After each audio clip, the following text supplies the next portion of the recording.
You're listening to the Future Tech Podcast with Richard Jacobs. Future technologies such as artificial intelligence, stem cells, 3D printing, gene editing, Bitcoin, blockchain, the microbiome, quantum computing, virtual reality, and exploring space are much closer than you might think. In fact, many early versions of these technologies are in play right now, and the companies that are using these technologies are the focus of this podcast. My goal for you, the listener, is to learn from these podcasts. You may very well learn something that may change the course of your life for the better, steer you towards a new career, or give you insight into addressing a thorny medical problem. Remember, this podcast and its content is informational in nature only.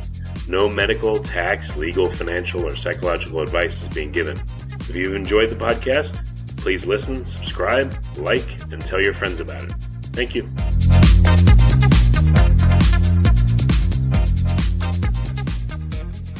Hello, this is Richard Jacobs with the Future Tech Podcast. I have Tom Sawyer, the COO of Cognetivity, Cognetivity,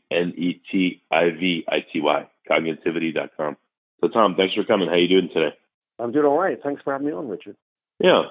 So tell me about Cognetivity. Sounds like it has to do something with thinking. So what's the premise of the company? Absolutely. So, we spun out from research in Cambridge University in the UK. But really what we're about is answering a massive problem there is in the healthcare business at the moment, in that the diagnosis of dementia is so problematic and so poorly done around the world that 1 in 2 people never receive a diagnosis, and those that do tend to receive it too late to be able to be helped by existing treatments. Okay, so the answer to this really is to do with being able to detect much better, much earlier. So what we had developed is a platform which allows the detection in small changes in cognitive functions, so your ability to process information, that can be easily scaled and distributed, and it solves this problem in that it's able to capture the kinds of early cognitive signs, decline signs that are associated with dementia. So what's the current state? How is dementia first observed and then confirmed by diagnosis, and how would you do it differently? Sure. So what currently happens at the moment is a bit of a mess if we're looking at it as a global situation, in that there are lots of different ways of doing it. But generally speaking, what happens at primary healthcare, so this is when you go to your family physician, is that they will be listening out for signs that you've got some sort of memory problem, generally speaking. And it's often reported by a relative. So if your wife or carer or somebody says, I think I'm worried about them, they're not really performing very well, they're very forgetful, that tends to be the first flag, okay, that something might be wrong. Now, the physicians then, generally speaking, have some fairly kind of short and crude pen and paper tests, which just ask you, a few questions, some basic memory stuff. And then on the back of that, the physician says, okay, well, maybe I'll refer you to see a specialist for this. Now, the problem with this at the moment is that it's rather ad hoc, so it's only really when it comes to the attention of the physician that they will even do something about it. But also, the main problem is that the time at which that kind of diagnosis happens tends to be really late in the process, if it happens at all. So these tests that they're using are really not very sensitive, kind of crude, and they have a number of problems, which I'll go into a little more in a moment. But they rely also on self-reporting as well. So what you need to do is to get sort of a grip on this, if there's some issue happening way before it presents itself as memory problems. Okay, so you really need to be able to see it, a good 10, 15 years earlier before people show heavy impairment. Well, how are you supposed to do that if the symptoms are barely there, or if the person thinks, I'm fine? Until it becomes a problem, most people don't take action, everyone's like that. So what do you do? Yeah, well, that's exactly it. So the trick then really is to expose people to some sort of testing which is able to pick up on these earlier stage loss of capability, and particularly in cognition. So the way that we do it is that a test that you can take very, very simply, which shows these early stages of cognition, it can be used much like a blood pressure test, for example. So the idea with a blood pressure test is that you are able to get some clinically meaningful information about a patient before it develops into a big problem. So if you're showing a slightly elevated blood pressure, it doesn't mean you're going to drop dead from a heart attack. It means that your physician is able to say, okay, well, what's the problem here? Can we explain it? If we can't explain it, we'll refer you to a cardiovascular specialist in plenty of time for them to be able to help you. So likewise for cognitive function, if you're able to pick up on the first stages of cognitive impairment, so if someone's not quite where you'd expect them to be in terms of their cognitive function, you can then say, okay, well, can we explain this in terms of are they on medication, are they alcohol impaired, there's something to depression or a number of other factors which may explain it. If it can't be explained by the physician, then they will then refer you to a memory clinic or a specialist in cognitive function, really nice and early so that they can get plenty of time to work out what it is and then devise a treatment plan which will really slow down the decline. Well, so what are some examples of the various types of dementia? What are treatment plans? If it's caught 3 or 4 years earlier than it normally would be caught, will that do anything? Or will that just, make the person feel doomed for longer?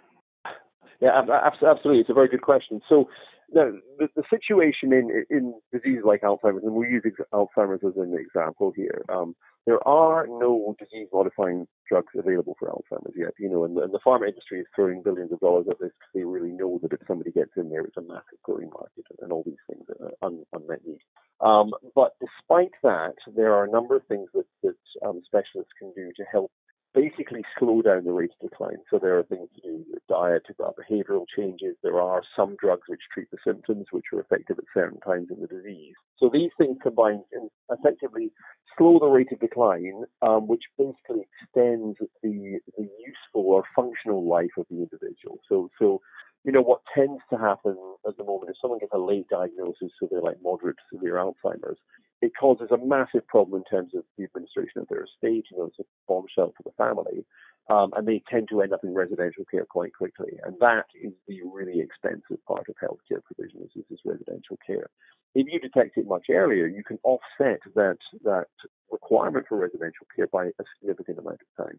And this has really, really big financial implications for payer systems, right? So whether it's in the UK, it's like the NHS, or in the US, it's insurance payer systems and so on. This is the expensive part. So even if you can just delay that by a few years, that massively helps in terms of the cost. And in fact, the Alzheimer's Association last year produced a report which looked into the health economic benefits of early detection. And what they calculated was that if all the current people in the US who have dementia were diagnosed early, the potential savings for the payer system over the lifetime of all these patients is $7.9 trillion. So there's a massive economic imperative to do this. Again, what would happen if you diagnosed early? You talk about residential care. That's what, a nurse coming into the home to care for the person so they don't have to, live in a nursing home? Or how would this... Sure, yeah. I mean, maybe some specifics. How would this save money and why? Yeah. So if you delay the entry to these residential care homes, that saves an awful lot of money.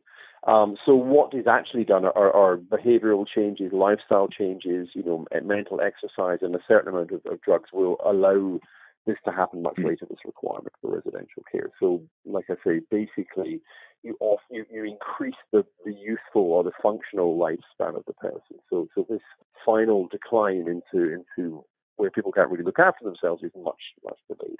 I got you. Okay, that makes sense. So how would cognitivity work? If someone suspects that they may have a problem, what are the steps they go through with cognitivity?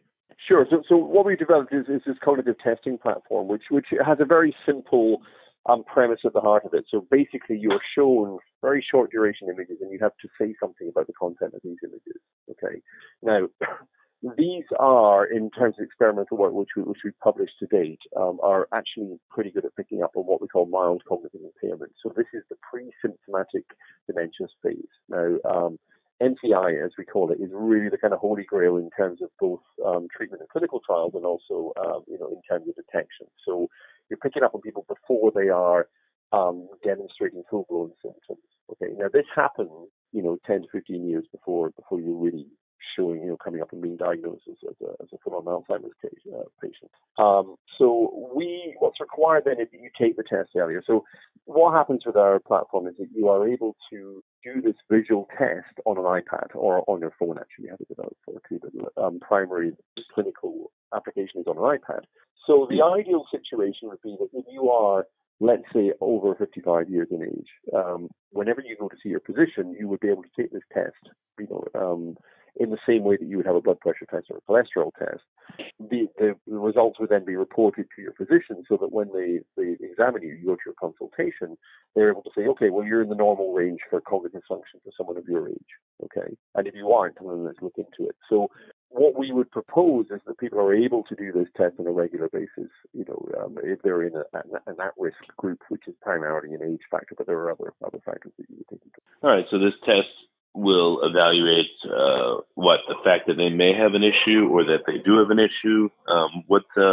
How detailed does the test get, and does it distinguish between flavors of potential problems, different types of dementia?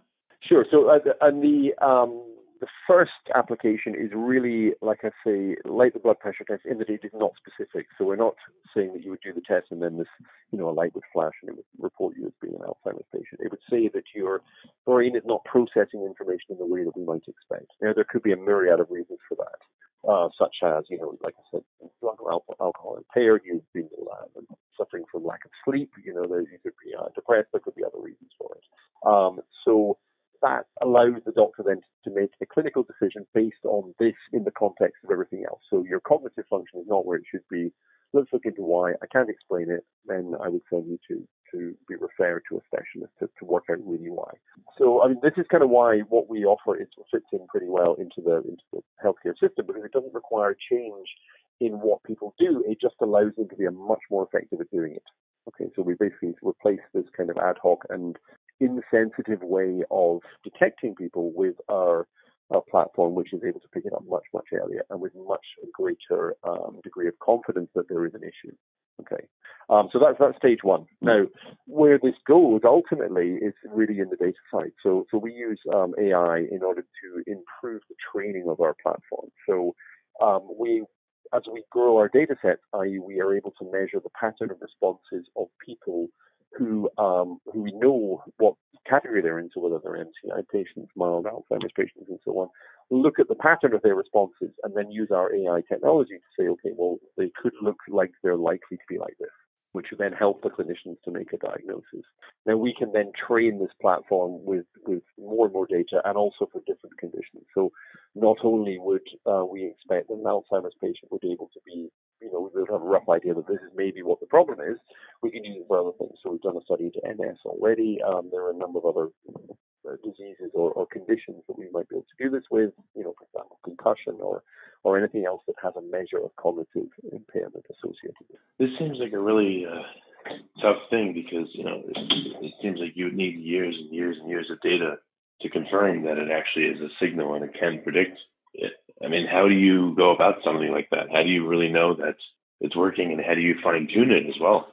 Yeah, no, that's a good question. So the data sets that you require in order to be able to say something about the results that you're getting from the subject, they don't have to be that big. It's really down to quality as much as anything else. So when we are looking at the characteristics of a patient population, we would do very tightly controlled studies, basically, which have them taking our test, but also then we take other measures, including a full clinical diagnosis by a specialist, but also other, sensitive cognitive tests that we're able to do. So we're able to validate against not only general cognitive state, but then also against disease conditions. So, in order to train the engines, these data sets can be the order of hundreds rather than thousands of patients if the data are of a high quality. Right? So that's not too bad. So there are other ways to find early onset or early stage dementias, and that's why you're able to correlate what you're doing with those findings. That's right. So there are some what we would call gold standard tests. So the one that we use quite often is a thing called the Montreal Cognitive Assessment Test. So this is an expert-administered 15-minute cognitive test, which is considered to be, all things considered, a pretty good example of what can currently be done. Now, we end up with a good relationship with that, but we don't end up with a perfect relationship with that, because if we had a perfect relationship with Mocha, then we'd be just doing what the Mocha does. Now, what we find is that when we get involved with much more involves testing. So, for example, there is a test called BICAMS, which is used in multiple sclerosis, which is a 25 to minute to half an hour test, which is very good at sort of sensitive and kind of early stage impairment. And it takes a long time to administer, obviously, and it requires an expert to do it. We find that the better the test is, the better our relationship is with it. So we correlate very, very well with the BICAMS, but our test takes less than 5 minutes, and it doesn't need to be administered by an expert. So, there are many ways that you can diagnose, even through to things like imaging. So, you can use MRI scanning and so on to look at whether there's any structural damage in the brain.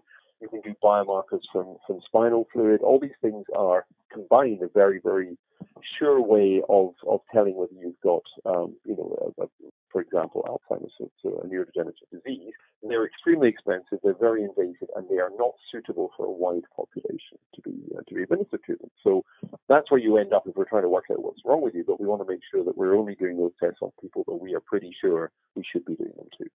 Because what happens at the moment with referrals to specialists is that they tend to see two types of people. So our chief medical officer, he's a specialist in geriatric psychiatry. Now, he tends to see in his clinical practice two types of people. Either people who are really quite severely impaired, and it takes him 1 minute to diagnose them. Really, he knows they've got a problem. It's very apparent.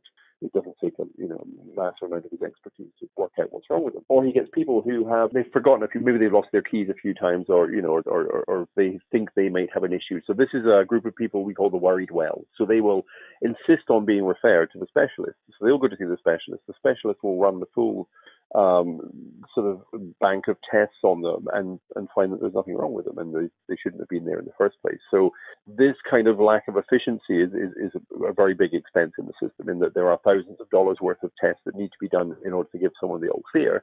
But if you're able to say that they are cognitively normal or functioning normally for roughly what you'd expect before they even get referred, then they don't need to be referred. You can reassure them at that point very cheaply.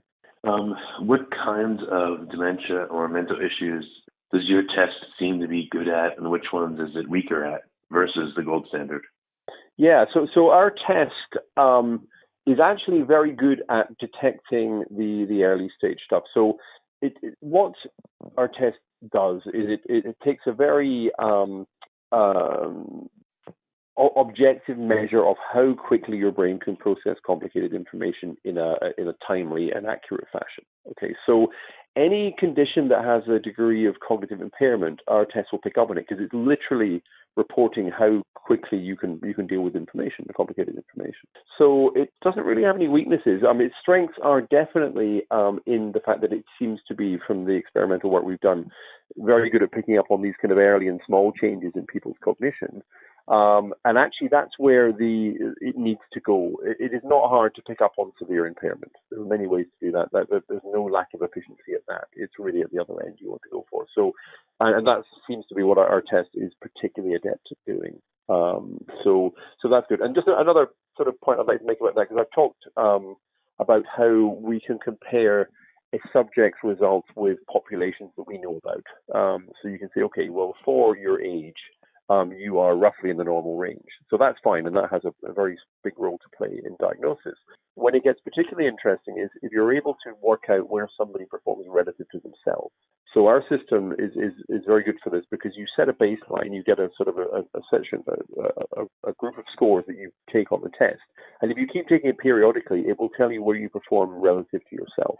So that's very useful in picking up on the really, really early stages, because people may exist within a range of a population. But when you have your own range, which is much finer than that, much, much narrower than that, and that then allows you to do it against yourself. So that's when the thing gets really, really powerful. So if people are taking it regularly, once you've taken it a few times, these small changes become apparent, and the engine is very good at picking up on those. So that's really where the great efficiencies are in there. But that's not to say that. Well, there's a lot of I can see there's a lot of confounding factors. I mean, does age play a role? If so, how so? Gender, economic circumstance, training, education-wise, time of day, what they ate. And then if you do repeated tests, you get better at the test. Like when people take a certain test, sometimes they tend to get better at it. They just get more used to that kind of test. So how do you eliminate all those factors to get a true reading? Yeah, that's a very, very good question. So I'll deal with the getting better at the test thing first. So that's actually one of the main differences that our test has with others, compared with others, in that most tests show a learning effect. So if you were to do something like the mocha test or any of these traditional, shall we say, pen and paper tests that are used, as you do more of them, you get better at them. Okay, so that obviously masks any underlying trends that might be there. Now, with our test, the way that the visual information is processed means that the question you're asked about the image that you saw, if you can't pull that out, you can never pull that out. So you can't learn this test. Either your brain can process it or it can't. Okay, so that means that in the experiments we've done for people doing it repeatedly, they show a very quickly reach a ceiling, and then they don't do better than that. So the test does not display any false positive scores, as it were. You can't get lucky on it, right? So that's actually really, really important. And that goes through to the other factors that you mentioned. I mean, education is a really interesting point. So one of the biggest correlates of performance in these cognitive tests is actually education, which is really independent of your cognitive function. It just shows that you are more comfortable taking a test. You're more, used to this experience. So that the level of education always correlates very, very well with performance. And that is something, again, that is masking the true measure you're trying to look here is really how well do you process information, not how good are you at taking an exam. And there are a number of other things. Language has a big issue with this as well, in that if you're taking a test in English, but English is not your first language, you're going to score more poorly than a native English speaker. Okay, this again is a big problem. So all these combined are really reasons why the kind of current testing landscape doesn't fulfill what it needs to do, which is subjective testing. Now, our test does not use language at all. The only language you need is the instructions at the beginning, and then it's a purely visual test from there on. And we've shown that it doesn't have any cultural biases in terms of the report. So there are a number of basic design ways that we've done this, which deal with a lot of the problems of testing. Well, what's interesting is that if your test really is robust and good, which I'm sure it is, you can test other interventions that maybe people can't test. What if someone does your test and they show mild impairment and they go crazy doing crosswords or Sudoku, or they take a class and, whatever, and they decide to really work on their head. They come back and maybe they test better. Maybe you'd see an effect like that. Or they change their diet. Maybe you see an effect like that. Maybe this is a vehicle to do clinical trials for this types of things to improve people's lot without, getting too crazy or spending millions of dollars to do so. I don't know. Yeah, that's a very astute point. I mean, that's exactly how we see it as well. I mean, we believe that the tool will enable you to pick up on subtle changes. So if we look at some, like kind of an obvious example would be that if you go to see a specialist, they give you a course of treatment, and generally speaking, you would come back in, let's say, 6 weeks later. So this is a sort of a black hole in anybody's ability to see what's going on in the 6 weeks. If you were at home, you could take the test on a daily or twice weekly basis or something. There would be an ongoing record of how well you were responding to treatment. Okay, which means that either it's going great and you don't need to come back in, or it's going really badly. Let's bring you back in more quickly. So that's from a treatment side of things. But you're absolutely right. I mean, we are conducting studies internally that are looking into some of these subtle changes of things like sleep, exercise, things like diet, and so on, because we really believe that the tool is very appropriate for that. And there's an awful lot of very interesting information to come from studies like that. That's great. And what about the AI component? Are you just trying to hone in the tool and make it better? Are you trying to find more nuance in the types of dementia that people tend to show, or the ways in which they fail to test? Yeah. So I mean, that's part of an ongoing effort for us, is really to keep training this. So if we can learn to understand the patterns of responses and at levels of accuracy and speed and so on in people's response to the test, then we can match those to different groups, like I said. So that's the kind of the superficial level, or the base level for what we're doing. Just a point I'd make is it's not like you can fail the test. This test it has a range of scores. So the test is actually necessarily very difficult. So nobody can get a full mark on this test, and that's really important in order to be able to pick up on the fine subtle changes or the very early stages of any sort of impairment. But there's no such thing as failing it. But yeah, I mean, the base level for the the AI is comparing you to known populations, as I discussed earlier. The next level for that is actually including other measures. So things like you could include information from wearables, collect information on sleep patterns, on your diet, and also there would be the potential to include other measures such as things in health records or other pieces of information that you could then make a much more involved model that would be better at predicting, the early signs of any problem and be able to say something about what that might potentially be. Are there ways in which people perform poorly on the test that are varied? Are there ways that people perform well on it that are varied? I mean, I would think it doesn't just test for one thing, it tests for multiple aspects of cognition. So what kind of surprises or data or nuance have you seen in the testing and the results? That's a very interesting question. I don't think there are any particular surprises in the data in that because of the way that the test works it engages a really large amount of your brain in the task. I mean, that's really at the heart of what's so good about this, is that it engages the visual cortex, and then it has to go to the prefrontal cortex to look for patterns, then it has to engage the motor cortex. And this is very, very important because engaging large numbers of brain cells in a single task is actually the best way to find sensitive results. But I don't think there's any particular surprises in there. What we think is interesting is again looking into other things it can detect. So, as an example, let's look at concussion in sports. So, a lot of the vast majority of light concussions in sport are not reported, but we believe these could show up on a test like ours. And then you could chart recovery and let you know when it's safe to return to action and so on like that. So I think the surprises actually may come in more the kinds of impairment it pick up on, rather than something like, people perform more poorly than you might expect under certain circumstances. But, as our data sets grow and grow, there will be undoubtedly some very interesting stories in there. Okay. Well, lost you right at the end, but very good. So what do you see as happening over the next 6 months or a year or maybe even 2 years? Where's the platform going?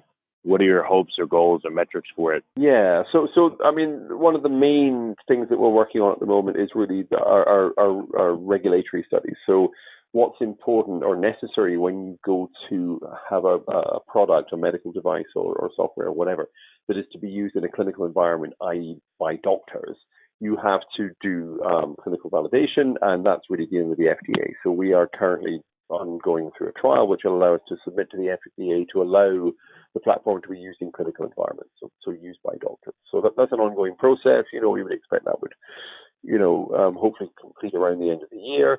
We're also doing something quite exciting, though, in that we signed an agreement with a company a few months ago, which is to do health monitoring for insurance customers, basically. So the idea is that if you are able to monitor your ongoing performance in terms of your health, so this is obvious things like your weight and so on, but measuring your heart rate and sleeping patterns and so on. We have brought to the table this idea that you can have a cognitive module in there, which will allow people for the first time to say something meaningful about their brain health. Okay, and that's something that we're going to be going to market with pretty soon, and that's actually really exciting because there is a strong body of evidence that says that if people are in control of their own health by being able to measure it and be able to see the impacts of things they do day in day out on their health, then their behaviors improve. They tend to be more healthy. So we're really excited to be part of that, and that's going to generate a massive amount of really interesting data when we're able to relate cognitive function to these other measures and really look into large populations of people who will do the test regularly on a day in day out basis. And these are healthy people, so it's going to be really interesting. So we're very excited about that. And then just above and beyond that, we're really going to expand one warning for that. If you want people to do it more than once, obviously it has to be gamified, but obviously there has to be a mechanism by which they can improve themselves. Otherwise, it's like weighing yourself every day, and you could be depressed about it. It's low one day, and then it goes back to normal. And why was it low? And you may worry about that. So I think there needs to be a mechanism for it to go higher, not just lower, or stay same. Yeah, well, absolutely, and that's what it does. I mean, if we're talking about people being able to measure their own cognitive function, this would be relative to themselves, and of course, it can go both ways. There isn't any doubt about that. What it does is it allows people to see the impact of what they do. But yeah, I mean that's exactly it. And I think that the way that people engage with the platform is very important with that. And it's interesting you mentioned gamification of it. That's an element which helps to encourage people to do it. What we actually find anecdotally is that people tend to enjoy doing the task, but actually when you add a small element of competition into it, it becomes quite interesting, and that people try very hard to show their cognitive performance is good, and that actually brings the best out in terms of the data we get, because the harder people try, the better the quality of the data and the more consistent people become. So yeah, I think the gamification has a role to play in that. Well, very good. Well, what's the best way for people to find out more? Absolutely. Go to the website, Cognetivity.com. We're a public company, so if people are interested, they can get involved in the stock. But yeah, absolutely, the website is a great place to start. And yeah, we'd be very interested to hear from people who find us interesting. Well, Tom, thanks for coming. I really appreciate it. Thank you very much. Enjoyed it. Thank you.